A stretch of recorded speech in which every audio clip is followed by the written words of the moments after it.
لندن شمال لویدیځ هارو سیمه کې افغانانو د نارنج ګل مشاعره جوړه کړې وه. ملي بیرغ او ملي سرود د مشاعرې رنګ لا رنګین کړی و. د مشاعرې جوړونکي وایي موخه یې دا ده چې بهرمیشتي افغانان له خپل کلتور او خپلې ژبې سره نږدې پاتې شي. شاعر او لیکوال شهسوار سنگروال د نارنج ګل مشاعرې د لنډ تاریخ په اړه تم شو او خپل شعر یې هم ولوست. ډېرې داسې مزم نه کوي که نه په دغه باب باندې کولی شم چې په بېلابېلو وختونو کې کومې میلې سوي دي او په ډېرو کې خدای شته زه هم حاضر وم هغه وخت کې چې البته ګرچې چې لومړی ځل دپاره دا جوړه شوه زه نه پوهېږم چې شپږم صنف کې وم که اووم صنف کې وم خو وروسته هغه شو. درنو دوستانو د دې دپاره چې د شعر ناسته ده او د نارنج ګل میله ده او د نارنج ګل د میلې په څنګ کې اوس یو بل ډېر ښه دود شروع شوی چې د ارغوان میله ده، د انارګل میله ده، د سنځلې د ګل میله ده، د مڼې ګل میله ده. اوس تقریبا نور ټول هېواد ته تقریبا د نارنج ګل د میلې له برکته دغه دود په ټول افغانستان کې خپور دی. نو ما د ګلانو صفت کړی دی او هغه په یو شعر کې تاسو درنو دوستانو ته وړاندې کوم.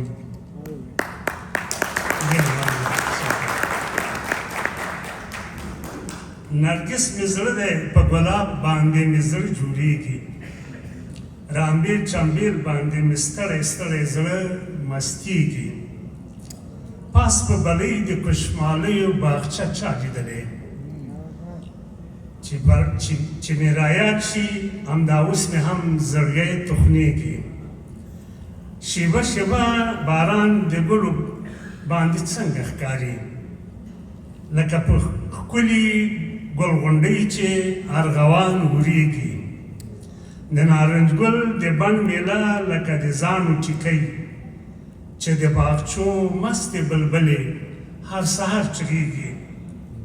لکه چې سرې لمبې د ښکلي پسرلي په کاله داسې غاټول غاټول جانان مې په زړګي وریږي، لکه غرمه غرمه تنور د انارګل لمنې داسې په ښکلي کندهار خو مې هر څه لورېږي، شاعر سړی یم سنګرواله هر یو ګل مې خوښ دی، شاعر سړی یم سنګرواله هر یو ګل مې خوښ دی، هر ګل مې خوښ دی په قسم ګلخان مې نه خوښېږي.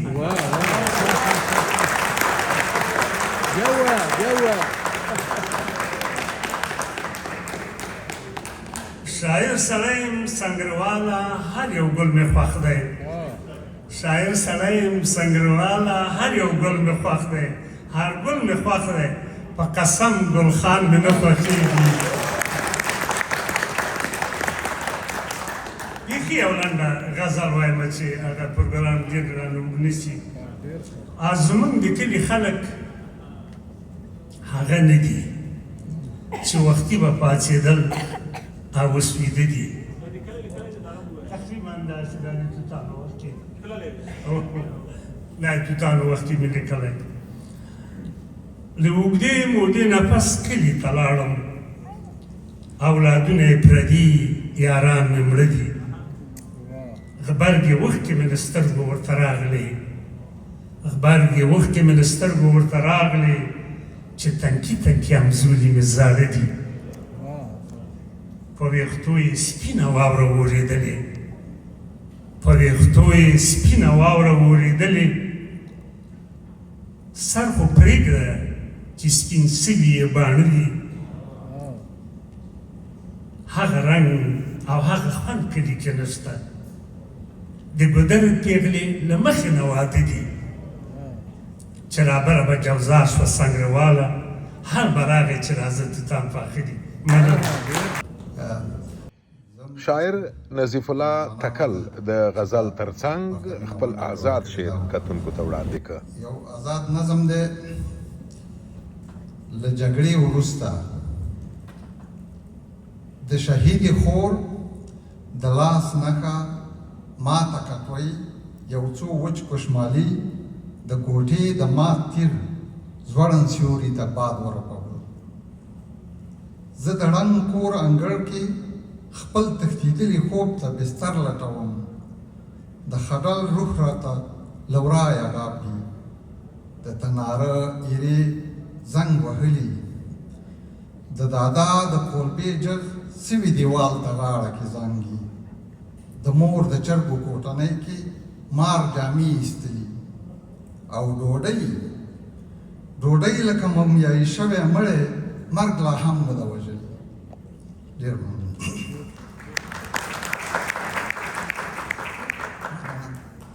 اوس یو غزل دی. د ګلاب غوندې یو باد را باندې تیر شو، د ګلاب غوندې یو باد را باندې تیر شو، چې د هیرې مینې یاد را باندې تیر شو. د ګلاب غوندې یو باد را باندې تیر شو، چې د هیرې مینې یاد را باندې تیر شو. ستا د ښکلو سترګو غږ ته منتظر وم، خو د سوي زړه فریاد را باندې تیر شو. د ورانۍ نښې مې پټې شوې وجود کې، ټکورګله، د ورانۍ نښې مې پټې شوې وجود کې، چې دا ستا نظر آباد را باندې تیر شو. اونو که داسې تشویق نه شي، ګوره شاعران داسې خلک دي درنه ځي. د ورانۍ نښې مې پټې شوې وجود کې، چې دا ستا نظر آباد را باندې تیر شو. زما زړه خو د غر زړه و چې زغملې، زما زړه خو د غر زړه و چې زغملې، شیرین واره د فرهاد را باندې تیر شو. خوشبویي لا په کوټه کې محسوسیږي، داسې ښکلی پریزاد را باندې تیر شو.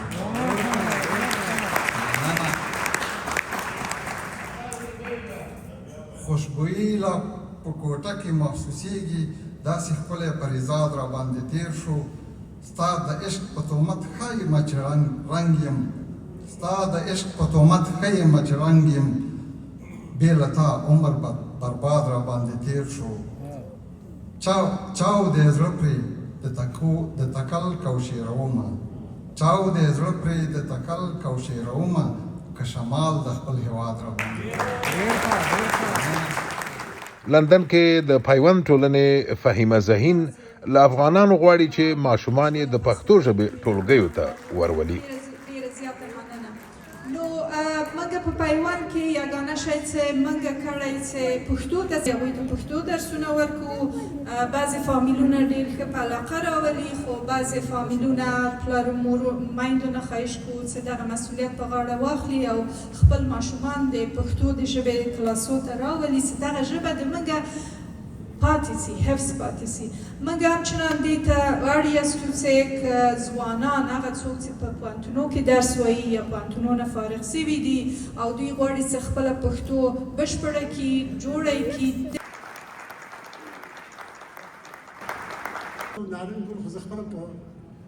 شاعر افضل ټکور د نارنج ګل خاطرې ور یادې کړې او خپل شعر یې هم ډالۍ کړ. ښه کار دا دی چې که دا موږ او تاسو دا هر کال دغه کوئ، لکه چې مخکې جوړه کړو، مثلا اپریل کې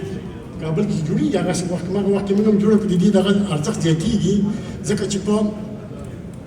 موږ چې کله ټولنه هلته جوړه کړه، هغه وخت کې طالبان په افغانستان کې واکمن وو، اکاونټ هم لرو، کار هم کوو، خو حساب کتاب اوس هم هغه ډیوه بله ده. زموږ مشر رئیس چې دی دغه سلیمان صاحب دی، کله کله کینو سره خوا هغومره کش و پش یا دغسې غونډې. دا ستا هره خبره وه چې ستا هره خبره وه خوږه به لګېده، او کنځل وه که سندره وه خوږه به لګېده. چې ستا هره خبره وه خوږه به لګېده، کنځل وه که سندره وه خوږه به لګېده. د سترګو د بڼو له هر ګزاره به لوګی شو، د سترګو د بڼو له هر ګزاره به لوګی شو. شیبه که زوروره وه خوږه به لګېده، او دا ستا د کور په لاره که لوېدم که پاڅېدم، دا ستا د کور په لاره که لوېدم که پاڅېدم، که لار کندو کپره وه خوږه به لګېده. دا ستا د کور په لاره که لوېدم که پاڅېدم، که لار کندو کپره وه خوږه به لګېده. عجیبه کیفیت و او عجیبه خوند پکې و، عجیبه کیفیت او عجیبه خوند پکې و چې دا به مرور وه خوږه به لګېده. کیفیت و او عجیبه خوند پکې و او چې دا به منوره وه خوږه به لګېده زما د کمزورۍ به درته څه وایم چې څه و زما د کمزورۍ به درته څه وایم چې څه و او چې دا به زوروره وه خوږه به لګېده او له کبره به یې ناورېدې زما د زړګي چغې دلته زما ښه نم ناسته چې له کبره به یې ناورېدې زما د زړګي چغې چې څومره به مغرونه وه او خوږه به لګېده سنګروال صاحب چې رابغله زما د زړه ټپونه به ټکور شول چې رابغله زما د زړه ټپونه به ټکور شول او زما عجیبه شان ډاکټره وه خوږه به لګېده چې رابغله زما د زړه ټپونه به ټکور شول او عجیبه شان ډاکټره وه خوږه به لګېده ته خو پوه شوې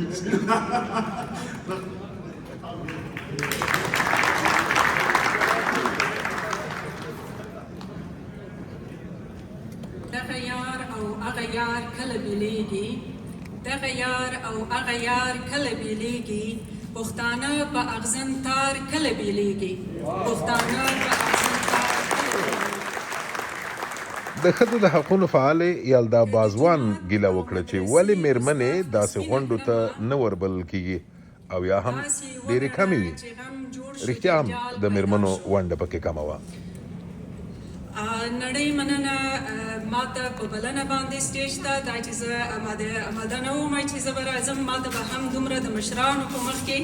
د خبرو د دریځ وخت راکول کېږي خو بیا هم د دې پروګرام د نارنجګل د میلې د جوړونکو نه مننه کړم او دلته څومره مشران چې یاستئ او په خاصه توګه د پی ټي ایم د ملګرو څخه او همداسې د افغانانو سیکانو وروڼو څخه چې دلته راغله او زمونږ محفل او زمونږ په څنګ کې ودرېده او دا زمونږ وروڼه هندوان وروڼه چې څومره د وطن سره او د خاورې سره مینه لري زه فکر کړم چې مونږ به یې د دوی په نسبت باندې کمه ولرو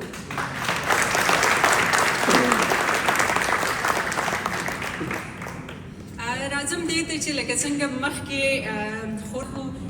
دغسې ځای کې تګ او په دغسې ځای کې خبرې هم خوند نه راکوي د ټولو مشرانو نه په بښنې سره خو مونږ به تر کومه او تر کله پورې په 21مه صدۍ کې چې په دې حالت کې روان یو نو مونږ به کله دغه د ښځو حقوق د ښځو برابري د ښځو د تعلیم وکیل صاحب شهاب خټک شاعر او د پی ټي ایم مشر په اروپا او په بریتانیا کې په ډېر درنښت بلنه کیږي چې د دریځ سر ته راشي وی ژوند که سور اور شي هم خو خپل ملګري نه هېروم ژوند که سور اور شي هم خو خپل ملګري نه هېروم د پېښور او د کابل ملګري نه هېروم ژوند که سور اور شي هم خو خپل ملګري نه هېروم د پېښور او د کابل ملګري نه هېروم او د لارې سختې او وختونه سړی ګنګس کی هو د لارې سختې شهاب صاحب د لارې سختې او وختونه سړی ګنګس کی هو د نظریې او د مورچل ملګري نه هېروم د نظریې د لارې سختې سړی ګنګس کی د لارې سختې او وختونه سړی ګنګس کی خو د نظریې او د مورچل ملګري نه هېروم او ستاسو په ننګ یم ولاړ ستاسو ملګری یم ستاسو په ننګ یم ولاړ ستاسو ملګری یم او زندان کې بند په سلاسل ملګري نه هېروم ستاسو په ننګ یم ولاړ ستاسو ملګری یم زندان کې بند په سلاسل ملګري نه هېروم او چې څو ژوندی یم د یزید خلاف په جنګ کومه چې څو ژوندی یم د یزید خلاف په جنګ کومه چې څو مې وانخلي اجل ملګري نه هېروم چې څو مې وانخلي اجل ملګري نه هېروم او د پښتني ادې شودو دغه کیمیا راکړي د پښتنې ادې شودو دغه کې انډیا راکړي یو دښمن یاد ساتم او بل ملګری نه هېروم د پښتنې ادې شودو دغه کې انډیا راکړي یو دښمن یاد ساتم او بل ملګری نه هېروم او ما پکې ژوند کړی دی جاوید خټک صاحب ما پکې ژوند کړی د ډېر محبتونو نه ډک ما پکې ژوند کړی د ډېر محبتونو نه ډک زه د کوهاټ ټیري او ټل ملګري نه هېروم زه د کوهاټ ټیري او ټل ملګري نه هېروم او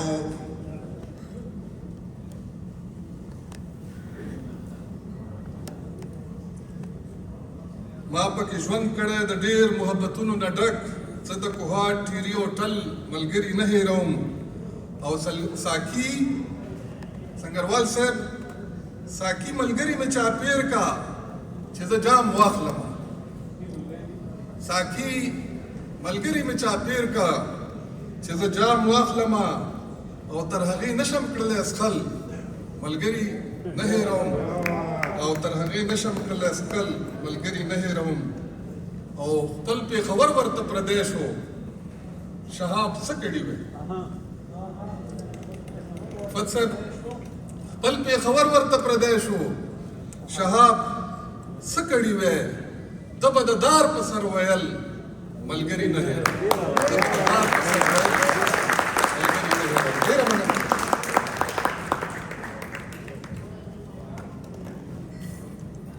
ډیر زیات مننه شهاب صاحب ته بیا یو ځل چکچکې وکړئ د جناب شهاب صاحب د راتګ څخه نړۍ مننه په اروپا او په بریتانیا کې د پی ټي ایم وخت کې تاسو به له نوم سره ډېر اشنا یې ډېر محترم او یو څه نښه به ووایم چې ډېره ښکلی اتڼ یې هم زده ده انشاءالله چې نن به یې اتڼ هم ووینو ښاغلی سپین تڼی د بی بی سی یو ژورنالیست تکړه شاعر لیکوال نو په ډېر درنښت ورته هیله وکړو چې پاکستان ته راشي او تشریف وکړي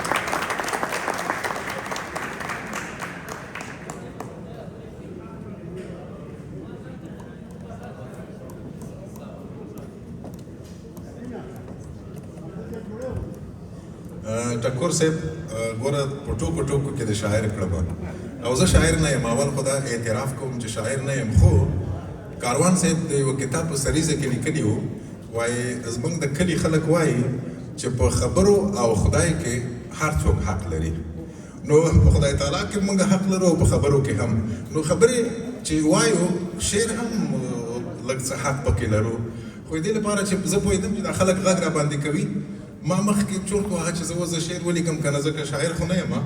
یوه څلوریزه مې ولیکله وروسته پسې دویمه شوه دریمه شوه یو دوه درې څلوریزې دي دا به درته ووایم که خوښه مو وي او د دې دلیل هم دا دی مننه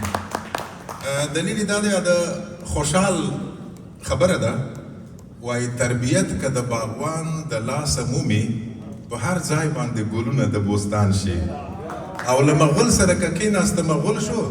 له افغان سره چې کینی نور افغان شي او له خوشحال سره که کینی یو څو کاله دا د غره خټک به واړه شاعران شي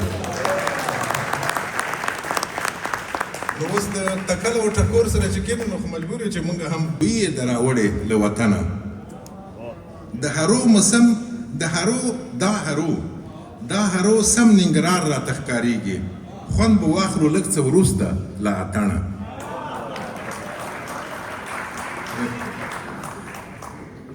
چې راغلي له هر لوري شاعران دي راټول شوي نن زما وطنداران دي د لندن باران په ټپه درېدلی منتظر راته زموږ ټپه ماران دي او ستړی مشې ای زموږ ننګرهاره یې زموږ ته د سرو ګلونو هاره انارګل مشاعره هم برابولو ښایسته نغمې راځي له کندهاره نن زموږ د نارنجګل مشاعره ده د وطن مې د ځوانانو ننداره ده چې له هرې خوا راغلي وطنوال دي خوشحالي د دې مجلس مو نن قره ده څومره ښه شو نارنج ګل مو چې رایاد که په لانجو کې دغه خوړین زړګی مو ښاد که د وحدت او پیوستون ناره شوه پورته رانږدې مو یو ځل بیا جلال آباد کړ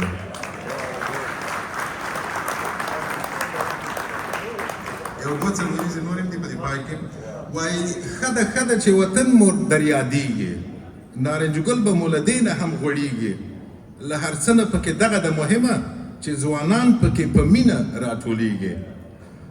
او په آخر کې دا خبره کړمه سپینه نارنج ګل مشاعره د نازنینه راشي دا دعا په ګډه سره وکړو چې شي زیاته افغانانو منځ کې مینه لندن کې د افغان سیک ټولنې مشر چګندر سنگ هم د نارنج ګل مشاعرې په اړه خپلې خاطرې شریکې کړې. دغه میله زیاتره به د ننګرهار د سلطانپور په بڼ کې نمانځل کېده دا ځکه چې هلته د نارنج د ونې ډېرې زیاتې وي او دغه ورځ په خاصو مراسمو سره نمانځل کېده. زه دا هم په یاد لرم چې د حمل او د سور په میاشت کې درې داسې ملي مذهبي او عنعنوي ورځې په جلال آباد کې نمانځل کېدل چې یو د هغه څخه د نوي کال ورځ وه چې په 21 مارچ باندې هلته نمانځل کېده دومه د نارنج د ګل میله وه او دریم د ویساک میله وه. زما په دام یاد دي چې په یو کال کې دا درې ورځې یو سره څنګ په څنګ په یو هفته کې منځته راغلل نو زموږ مشران کېناستل چې څنګه کېدای شي چې دغه ورځې موږ د یو د بل سره په ګډه کې دا ورځې په خاصو مراسمو ونمانځو. نو فیصله شوه چې د اختر د ورځې نه مخکې باید یوه ورځ مخکې د نارنج د ګلو میله باید ونمانځل شي بیا د اختر مبارکه ورځ او بیا د ویساک میله. نو همداسې شوه چې نارنج د ګلو په میله کې یوه ډېره ښکلې مشاعره د اختر په ورځو کې موږ د خپل مسلمانانو ورونو سره په ګډه سره دغه د اختر میله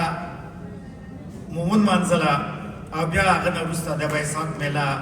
د سلطانپور په بڼ کې ونمانځل شو. زه خوشحاله یم چې زموږ مشران چې دلته اوس اوسېږي دې د پښتو ژبې او د پښتانه سره نږدې هغه ملي عنعنوي او مذهبي ورځې چې دي دا په لندن کې په خاصو نمانځلو مراسمو سره نمانځي چې د هغې د جملې څخه یو د نارنج د ګلو میله ده. شاعر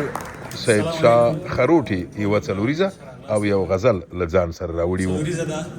یعنې هر ځل چې ورته راشم زړه د غلی ترې روان شم. سنګروال صاحب هر ځل چې ورته راشم زړه د غلی ترې روان شوم په اوښکو باندې مینځمه خپل کلی ترې روان شم او اوس دومره شوم ناتوانه چې جانان ته مخامخ شم بس غلی اوښکې پاکې کړم او غلی ترې روان شم. یو بله څلوریزه ده مننه یو بله څلوریزه ده په مخه راغله نوک نیولې شوله په مخه راغله نوک نیولې شوله په څه انداز یې دلداري کوله څنګزنه تېره شوه راویې کتل هم یې پښتو هم یې یاري کوله. د سنګروال صاحب یو شعر ده د هغه په ځمکه مې یو شعر لیکلی و د یاغي مرغا وزر وم خو اوس نه یم نو ما یو شعر لیکلی دی د خوږمن زړونو درمان وم خو اوس نه یم ډېر شتمن وم ډېر ودان وم خو اوس نه یم د شملې سوری مې و په ټوله سیمه د شملې سوری مې و په ټوله سیمه په آسیا کې یو لوی خان وم خو اوس نه یم او د الفت په میکده کې مې ژوندون و د نفرت سره ډېر وران وم خو اوس نه یم اوس چې ګرځم د ملنګ خړه جامه کې اوس چې ګرځم د ملنګ خړه جامه کې میر د ښکلو د کاروان وم خو اوس نه یم او د مظلوم چغې ته غږ د احمدشاه وم د مظلوم چغې ته غږ د احمدشاه وم هم د بل او هم د ځان وم خو اوس نه یم او زه د لر او بر په ویش نه وم ویشلی، زه د لر او بر په ویش نه وم ویشلی، یو پښتون وم یو افغان وم خو اوس نه یم. مننه. زه د لر او بر په ویش نه وم ویشلی، یو پښتون وم یو افغان وم خو اوس نه یم. زه سید چې یو ناڅاپه په ژړا شم په یو چا باندې ډېر ګران وم خو اوس نه یم. مننه. ځوان شاعر سنګروال هم شعر وړاندې کړ. د باور د ماتېدو درد بیخي ډېر دی، د باور د ماتېدو درد بیخي ډېر دی، په سور اور د سوځېدو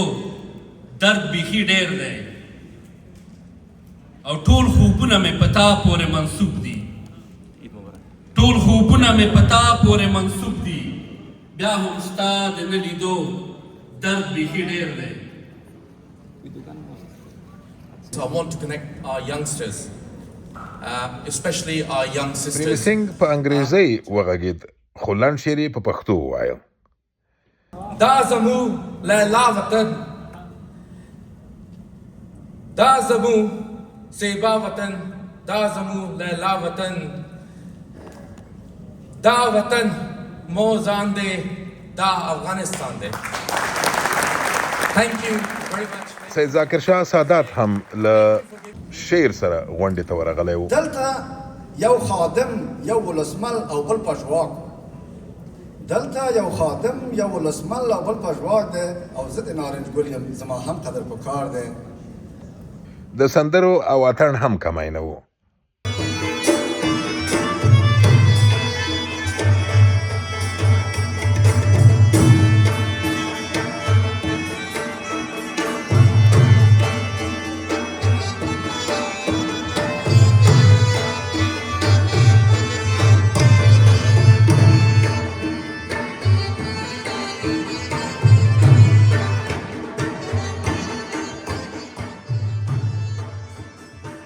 په دې وروستیو کلونو کې افغانان زیات کډوال شوي دي او په ځانګړې توګه برطانیا ته په زیات شمیر کې راغلي دي او دوی د دې لپاره چې له وطن سره خپله مینه همداسې جاري وساتي، په لندن کې د هارو په سیمه کې د لومړي ځل لپاره د نارنج ګل مشاعره جوړه کړې ده. تر دې وړاندې په جرمني کې د لومړي ځل لپاره د نارنج ګل مشاعره وشوه او اوس دا د لندن یې کوربه دی. دوی غواړي چې په دې توګه له افغانستان سره خپل دودیز کلتوري اړیکې وساتي او د وطن مینه په شعر، شاعرۍ او موسیقۍ ماته کړي. سپین تڼی، لندن،